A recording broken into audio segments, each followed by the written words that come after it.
Hi friends, இந்த வீடியோவில் organic chemistry எவ்வளோ சிம்பிளாக படிக்கிறது அப்படிங்கிறத நான் சொல்லித்தரேன். ஃபாலோ பண்ணிக்கோங்க. இது என்னோட ஆர்கானிக் கெமிஸ்ட்ரி நோட்ஸ். ஏன் நான் இந்த மாதிரி பாக்ஸாக எழுதியிருக்கேன் அப்படிங்கிற இந்த ஸ்டைலை பற்றி நான் இதுக்கு தனியான ஒரு வீடியோ போடுறேன். அதை நீங்கள் பார்த்து தெரிஞ்சுக்கோங்க.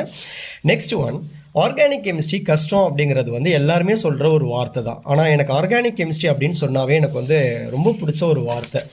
இப்போ ஒரு உதாரணத்துக்கு இந்த ரியாக்ஷன்ஸ் எல்லாம் நான் எப்படி ஞாபகம் வச்சுக்கிறது அப்படிங்கிறது தான் எல்லாத்துக்குமே இருக்கக்கூடிய ஒரு காமனான கேள்வி. ஸோ ஃபஸ்ட்டு நான் என்ன சொல்கிறேன் அப்படின்னா, இங்கே இருக்கக்கூடிய இந்த ரியாக்ஷனை நீங்கள் டைரெக்டாக யார் வேணாலும் படிக்க முடியும். கெமிஸ்ட்ரி ஸ்டூடெண்ட் மட்டும்தான் படிக்கணுமா? கிடையாது, எல்லா ஸ்டூடெண்ட்டுமே படிக்க முடியும்.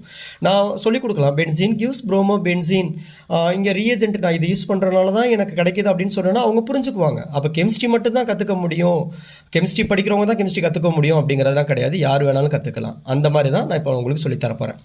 இந்த கெமிஸ்ட்ரியை நீங்கள் புரிஞ்சுக்கணும், இந்த ஆர்கானிக் கெமிஸ்ட்ரியை புரிஞ்சுக்கணும் அப்படின்னா இந்த ஷீட்டை முதல்ல நல்லா பாருங்கள்.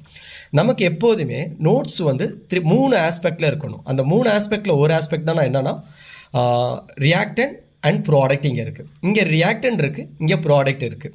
ஸோ நம்ம எப்போதுமே என்ன பண்ணணும்னா, இந்த மாதிரி பிளாங்க் கொஸ்டின் பேப்பரை வச்சுக்கிட்டு நம்ம என்ன பண்ணணும், ஆன்சர் ட்ரை பண்ணி பார்க்கணும். எப்படி ஆன்சர் ட்ரை பண்ணுறது அப்படின்னு பார்த்தீங்கன்னு சொன்னீங்கன்னா, ஒரு உதாரணத்துக்கு கொஸ்டினில் இருக்கிற விஷயம் பென்சீன் கிவ்ஸ் ப்ரோமோ பென்சீன் அப்படின்னு இருக்குது. அதை நம்ம என்ன பண்ணுறோம் அப்படின்னு பார்த்தீங்கன்னா, நான் அப்ராக்சிமேட்டாக BR2 மட்டும் நான் எழுதுகிறேன்.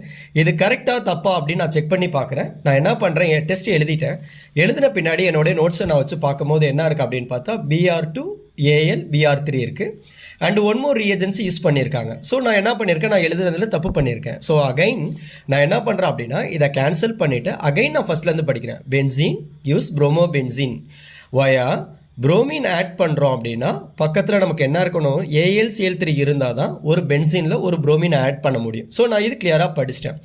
இதை படித்த ஓட்டி நான் படிச்சிட்டேன் அப்படின்னு நம்ம நினச்சிட்டோன்னா நம்ம பண்ணுற முட்டாள்தனமான விஷயமே அதுதான்.